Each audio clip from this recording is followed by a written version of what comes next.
Is it possible to have an argument with your spouse and not be mean? Stick around.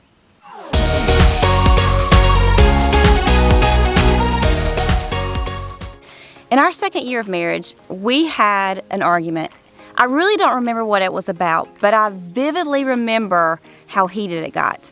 We were living in a little single-wide trailer, and I don't remember what it was that he said that made me so mad, but he walked out, and as he was leaving the room, I screamed something that obviously was hateful because he turned around.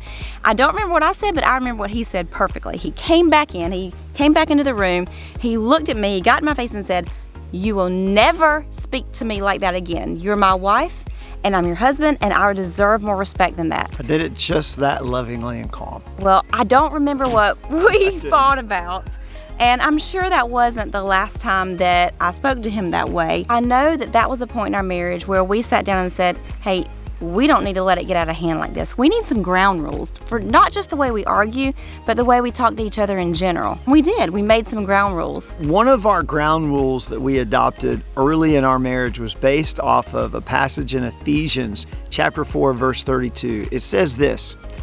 It says, "Be kind to one another, tenderhearted, and forgiving one another, as God in Christ forgave you." You know, we notice that oftentimes couples are nicer to strangers than they are to each other.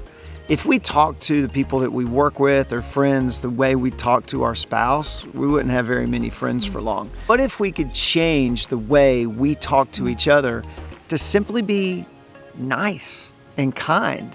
Is it really that hard? Yes, it is. But anything worth doing takes work. What if you just started saying please and thank you and acknowledging when they did something nice for you instead of, oh, you just met the minimum expectations? I think it would change the landscape of our relationships. Well, and I think it did for us in a lot of ways. But I'll say what the harder part is the second part of that verse where it says, be to forgive one another as Jesus forgave us. That's hard. That's the hardest because he totally forgave us. And if I totally forgive my spouse, then I can't hold things against him for the next argument so that I have that thing in the back closet I go and grab and say, yes, but you did this, and I can hold it as a weapon against him. It's really hard to be forgiving the way Christ forgave us, which is totally. One thing we say a lot around our house, we say it with our kids and with each other, is based off of 1 Corinthians 13:4, where it says that love keeps no record of wrongs.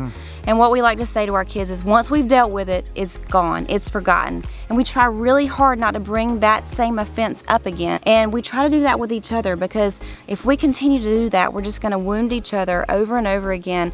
But we're called to keep no record of wrongs. I don't know about you, but that's really hard for me to do. But that's something we try really hard to attain, not just in our marriage, but in our family. Well, after almost 24 years of marriage, we still have a lot of disagreements, passionate disagreements.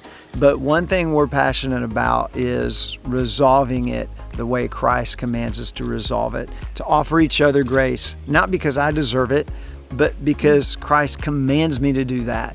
And because one day I'm going to need that same measure of grace from her that I give back to her.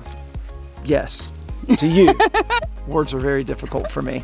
So do it God's way. Well, thanks for watching this week, and that's all we've got for today. But we do hope that you'll subscribe and that you'll hit the like button, follow us on Facebook and Instagram, and that you will have a great week.